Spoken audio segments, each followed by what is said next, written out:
मेरे साथ अबू आजमी हैं जो नेताजी के सबसे करीबी लोगों में से एक माने जाते रहे हैं। अबू आजमी जी तुरंत निकल रहे हैं लखनऊ के लिए। अबू भाई, ये दुखद खबर को कैसे देखते हैं आप और आपकी जिंदगी में इसका क्या परिणाम? देखिए, ये सुनकर हम लोगों की आंखों में आंसू हैं। मैं नहीं बल्कि मेरा पूरा परिवार आज दुखी है। इसलिए दुखी है कि यही जगह है वो जहाँ नेताजी 1994 में आए थे, जब मुख्यमंत्री थे, जब मेरे पे एक आरोप था बम ब्लास्ट का और मैं जमानत पे छूट कर आया था सुप्रीम कोर्ट से। यहाँ के पॉलिटिकल लोग मेरे साय से दूर भागते थे। उस वक्त एक नेता थे, मैं नाम नहीं लेना चाहता हूँ, कांग्रेस के, उनको मुख्यमंत्री ने कहा कि तुमको मैं इसलिए मंत्री नहीं बनाऊंगा कि तुम अबू आसिम के रिश्तेदार हो। मेरे साय से लोग भागते थे। ऐसे वक्त में एक मुसलमान उपेक्षित समाज के वर्कर के ऊपर नेताजी ने यही आकर मेरे सर पे हाथ रखा। लोगों ने मना किया कि मत जाओ उनके पास, वो आरोपी है बहुत बड़े केस का। नेताजी ने कहा मैं जानता हूं ये झूठ है, और नेताजी ने कहा अबू आसिम तुम काम करो, मैं तुम्हारे साथ खड़ा हूं। बहुत अखबारों में नेताजी के खिलाफ बहुत छपा, लेकिन नेताजी बिल्कुल पहाड़ की तरह से खड़े होकर उसका मुकाबला किया। मैं निर्दोष था, मेरा कोई दूर तो लेना नहीं। यही नेताजी ने मुझे पार्टी में लाने की बात किया। मैंने कहा मैं कभी इलेक्शन नहीं लड़ूंगा, मैं आपकी पार्टी बढ़ाऊंगा, क्योंकि आप यूपी में जो काम कर रहे हैं शायद पूरे देश में कोई नहीं कर रहा है। और मैं कभी इलेक्शन लड़ता नहीं था। मैंने जिनको लड़ाया वो उन्होंने गद्दारी किया, दूसरी पार्टी में सत्ता के लालच में भाग गए। नेताजी मुझे डांटा और प्यार से कहा तुम राज्यसभा में जाओ। मैंने कहा नहीं नेताजी मैं नहीं जाना चाहता हूं, लेकिन डांट के उन्होंने भेजा। यहाँ पर एक बार एमएलसी का चांस आया, उन्होंने कहा तुम बनो। मैंने कहा नहीं, मैं हुसैन दरवाज़ी को बना देता हूँ। कहा नहीं मत बनाओ, तुम बनो। मैं नहीं बना, मैं उनके वसूलों को लेकर चलता रहा। मुझे नेताजी की मोहब्बत मेरे दिल में है।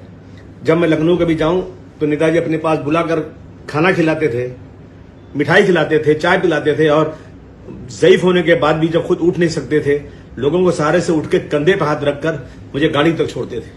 आप लगातार कह रहे हैं कि जब आपके ऊपर ब्लास्ट का आरोप लगा, आप भावुक भी हो गए हैं, रो भी रहे हैं कि उस समय में आपके साये से लोग भागते थे, आपको लोग दूर दूर तक पहचानने से इनकार करते थे जिस समय नेताजी हाथ पकड़ा। जी हाँ, बिल्कुल। और जिन अफसरों ने मुझे पकड़ा था बेगुनाह, मुझे नेताजी ने इस काबिल बनाया कि मैं उनके सामने खड़े होकर मुझे सल्यूट करें, ये ताकत मुझे नेताजी ने दिया। जुल्म के खिलाफ लड़ाई लड़ने की ताकत मुझे नेताजी ने दिया। नेताजी समाज के सबसे आखिरी आदमी को, मैं एक बार बैठा था लखनऊ के ऑफिस में, भीड़ लगी हुई थी, नेताजी भाषण कर रहे थे, मुझे बुलाया उन्होंने, और सबसे कमजोर औरत जिसके पैर में चप्पल नहीं थी, गंदी साड़ी पहने हुई औरत, उसको बुलाया, बोलो तुम्हारा क्या काम है।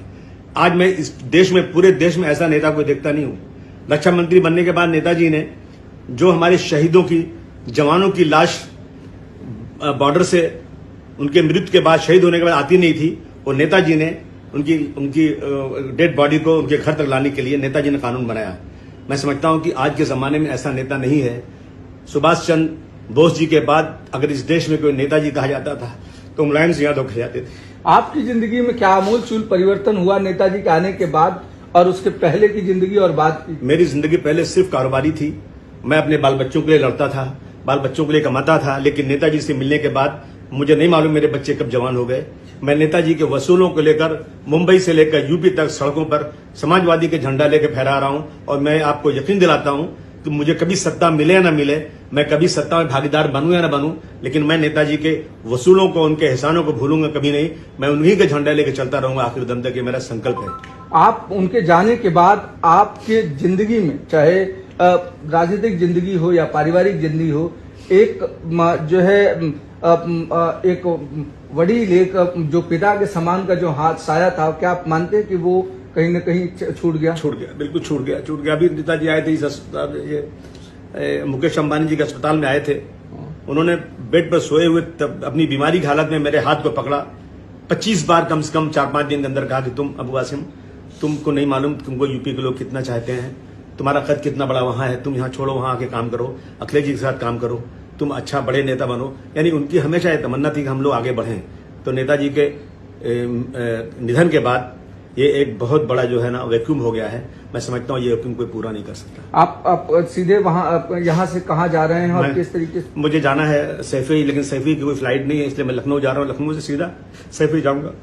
आप लगातार रो क्यों रहे हैं? क्यों? ये आंसू खुद निकल रहे हैं। क्योंकि जो क्षति आपके आंसुओं से दर्द और छलक रहा है कि लगातार आप किस तरीके से उस समय में कंडीशन थी, आपको लोग पहचानने से मना करते थे, आप सड़क पर जाते थे, आपके रिश्तेदारों से लोग दूर भागते थे। मैं आज इस मुल्क में एक मजलूम कौम हूं जिसे आज कोई पूछने को तैयार नहीं है, उसके साथ लगातार जुल्म किया जा रहा है। लेकिन मैं मानता हूं कि इस देश में एक ही नेता श्री मुलायम सिंह यादव जी हैं जो इस मजलूम कौम को इंसाफ देने के लिए आगे कदम बढ़ाया। कैसे कैसे आरोप उन पे लगे, उनको कहा गया कि मुसलमानों की औलाद है, उन्होंने बुरा नहीं माना, उन्होंने कहा शायद इसी बहाने से मुझे अल्लाह ताला माफ कर दे और मुझे कोई अच्छी जगह मिले जन्नत में, स्वर्ग में। इनके ये अल्फाज मेरे कानों में गूंज रहे हैं। अब कैसे आगे की दिशा और दशा कैसे स्पष्ट कर रहे हैं कि जब नेताजी नहीं है, एक संरक्षक के तौर पर आपकी पार्टी में थे, और जब नहीं है तो कैसे थे? मैं समझता हूं कि उनके बेटे श्री अखिलेश यादव जी जो हैं वो जरूर उनके बताए हुए रास्तों पर चलेंगे, सबको जोड़ेंगे। और जो एक वैक्यूम पैदा हो गया राजनीति में, अखिलेश जी देश के रहने वाले मजदूर, किसान मजदूर, अल्पसंख्यकों की आवाज बनकर उठे हैं और ताकत से उठाएंगे, ये मुझे पूरी उम्मीद है। बिल्कुल।